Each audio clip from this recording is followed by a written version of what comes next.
Mateo, Matthew chapter 5, verse 1 hanggang susunod. Kung meron po kayong mga Biblia, samahan po ninyong bumasa. Yung wala namang dalang Biblia, pakilagay ang babae sa inyong mga dibdib. Matthew chapter 5, verse 1, ito yung ating Sunday Gospel. Sumayin niyo ang Panginoon. Ito ang sabi, nang makita ni Jesus ang napakakapal na tao, umahon siya sa bundok. Pagkaupo niya'y lumapit ang kanyang mga lagad at sila'y tinuruan niya ng ganitong mapalad ang mga apa na wala nang inaasahan kundi ang Diyos sapagkat makakasama sila sa kanyang kaharian. Mapalad ang mga magapi sapagkat aaliwin sila ng Diyos. Mapalad ang mga magpapakumbaba sapagkat tatamuhin nila ang ipinangako ng Diyos. Mapalad ang mga nagbibiting makatupad sa kalooban ng Diyos sapagkat ipagkakalob sa kanila ang kanilang mga binibiti. Mapalad ang mga mahabagin sapagkat kahabagan sila ng Diyos. Mapalad ang mga may malinis na puso sapagkat makikita nila ang Diyos. Mapalad ang mga gumagawa ng daan sa pagkakasundo sapagkat sila ituturing ng Diyos ng mga anak niya. Mapapalad ang mga pinag-uusig dahil sa kanilang pagsunod sa kalooban ng Diyos sapagkat makakasama sila sa kanyang kaharian. Mapalad kayo kapag dahil sa akin inaalimuran kayo ng mga tao, pinag-uusig at pinagwiwikaan ng lahat ng uri ng kasamaan na bawang kasinwalingan. Pag-iwan kayo at magalak sapagkat malaki ang iyong gantimpala sa langit, gayon din ang ginawa ng mga tao sa mga propetang nauna sa inyo. Mga minamahal ko kapatid, mga kapalangga, mga kaisukon, ito ang mabuting balita ng ating kaligtasan. Uriin natin ang Diyos, uriin natin. Yahweh, wala ka.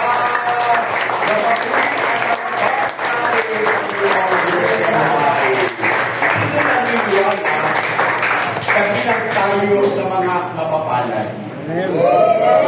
Naniniwala kayo? Hindi naniniwala, ngayong 2026, lahat ng utang niya bayad. Sino naniniwala, ngayong taong ito, may gagawin himala ang Panginoon sa kanya? At naniniwala, sumigyaw ng thank you, Lord. Thank you, Lord! Ang tasa kamay, sabihin natin, welcome, Holy Spirit! Welcome, Holy Spirit! Sininiwala kasama natin ang Espiritu ng Diyos. Amen! Sininiwala answered prayer. Mga kapatid, po tayo sa biyaya ng Panginoon. Magsipo po kayo. Magandang gabi po sa inyong lahat, mga kapatid. Ayan. Handa na po ba kayong pagpalaki ng Panginoon? Handa na po ba kayong makaranas ng kabutihan ng Panginoon?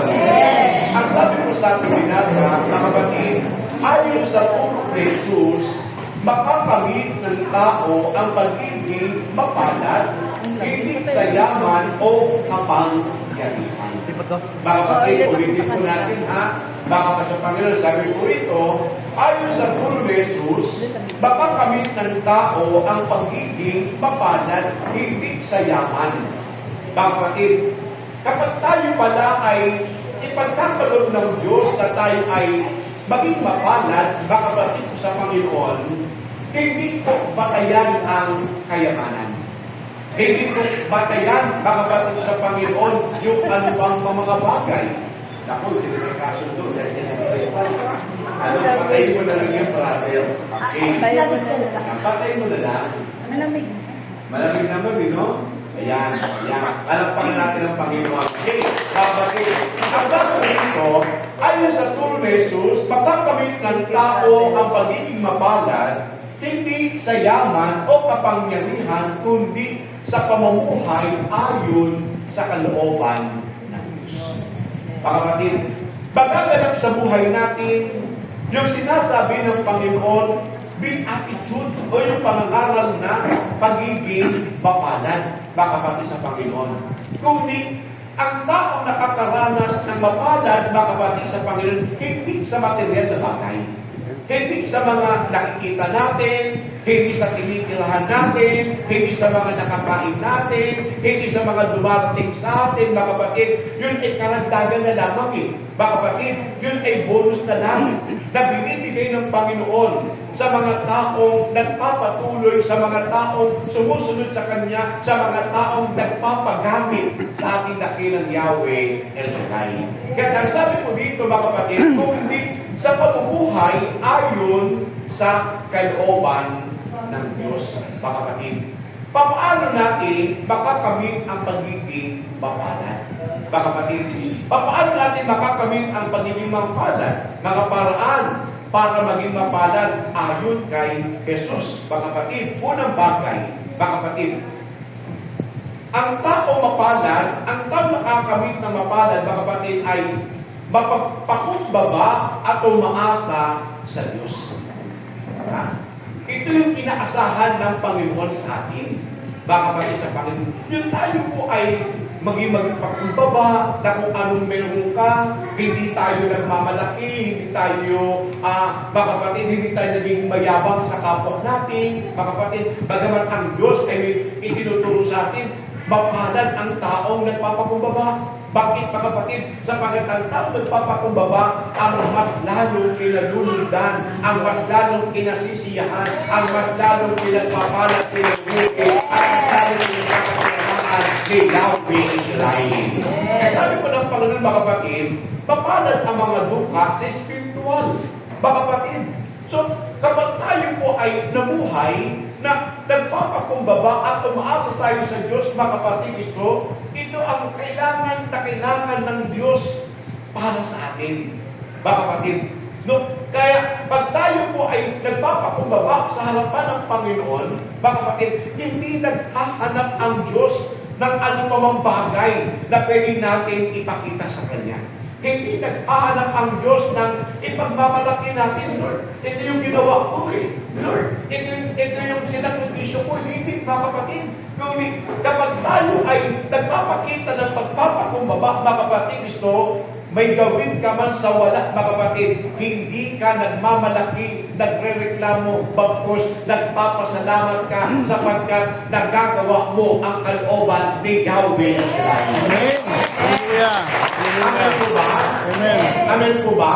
Amen. Kaya, makakamit mo lamang ito, mga kapatid, sa sandali na dahil sa awa ng Diyos, dahil sa kabutihan ng Diyos, mga kapatid, nakatatanggap tayo ng tulong ng Panginoon. Nakatatanggap tayo ng pag-uunawa ng Panginoon. Nakatatanggap tayo, mga kapatid, ng paggalaw din ng Diyos sa buhay natin.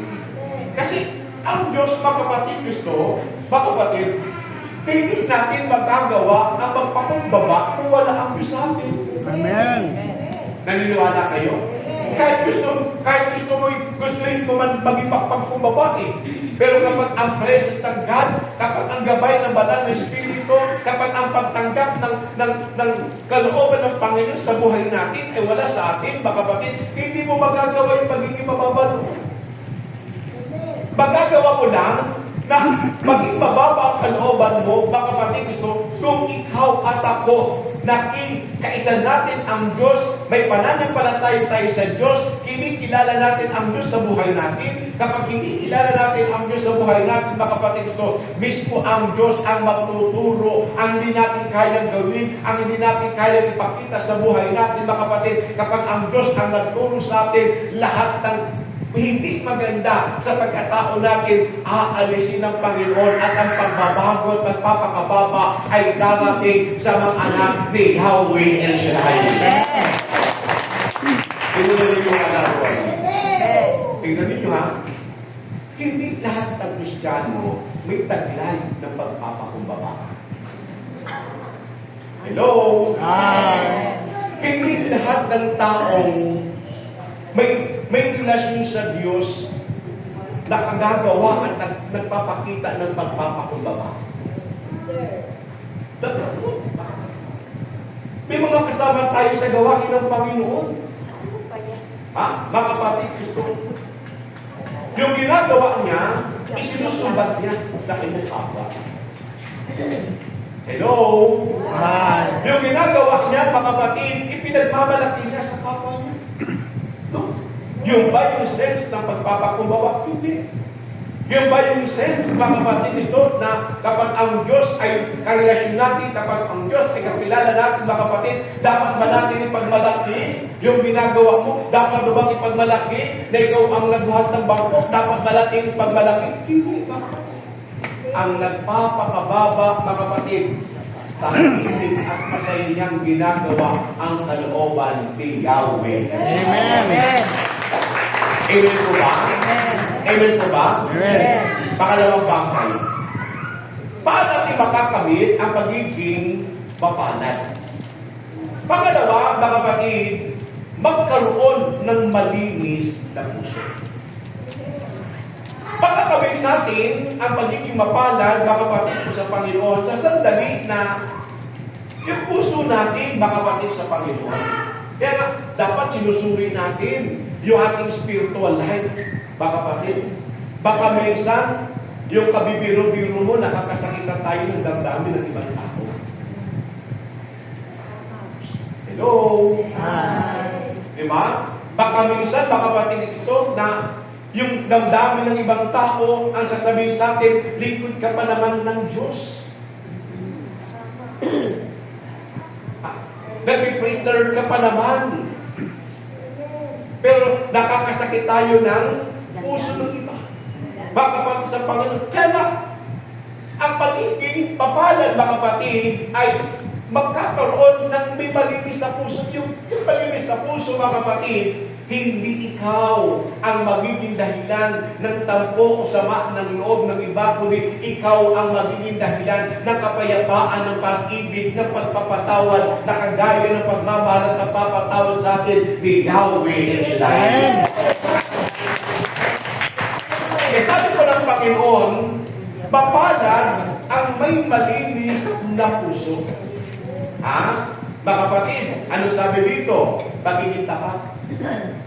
Ang taong may malinis na puso ay tapat. Ha? Mga kapatid, hindi naglalagay sa kanyang isipan, sa kanyang puso, na kahit 10 puro. Na kahit sama ng loob. Minsan, hindi naman pulata, tabi-tabi po. Hindi lahat ng tahimik mabait. Parang masama ng kinyo sa akin. Uwi na po tayo. Ha? Makakabal sa Panginoon. Hindi lahat ng tahimik ay mabait. At hindi rin lahat ng maingay mabuti. Di ba? Makakabal sa Panginoon. Pero may mga maingay na mabuti. May mga tahimik na mabuti. Mga kapatid, bakit mga kapatid? So, sapagkat gusto nila mga kapatid sa Panginoon maging tahat. Ha? Kaya sabi ng Panginoon, mga kapatid, sa pagbabalik ba ng Panginoon sa daigdig nito, may maaabutan ba siyang mga taong tapat? May maaabutan ba siyang may mga malinis ang puso? Bakit, mga kapatid? Sapagkat anong sinasabi sa kasulatan, mga kapatid, nasisiyasa ng Diyos ang isip at ang puso ng tao. Kaya wala tayong maitatayo sa harapan ng Panginoon. Mga kapatid, bakit tayo may ganitong prayer meeting? Bakit tumatanggap tayo ng pagtuturo sa gawain sa ambin sa pamagitan ni Brother Mike, mga kapatid ko kay Kristo, upang turuan tayo, ihatid ang katotohanan, turuan tayo, iligtas tayo ng Panginoon sa lahat ng kabalian ng buhay natin, upang dumating sa mga anak ng Diyos, mga kapatid, ang pagiging mapalad na may malinis na puso, na sa kabila ng kanyang pagkatao, sa kabila ng kanyang pagkatao, mga kapatid, ito patuloy siyang nagmimiti na makasunod at maging totoo sa harapan ni Yahweh El Shaddai. Amen. Amen po ba? Amen po ba? Ang tao may malinis na puso, una, pagiging tapat. Pangalawa, mga kapatid, iwasan ang masama.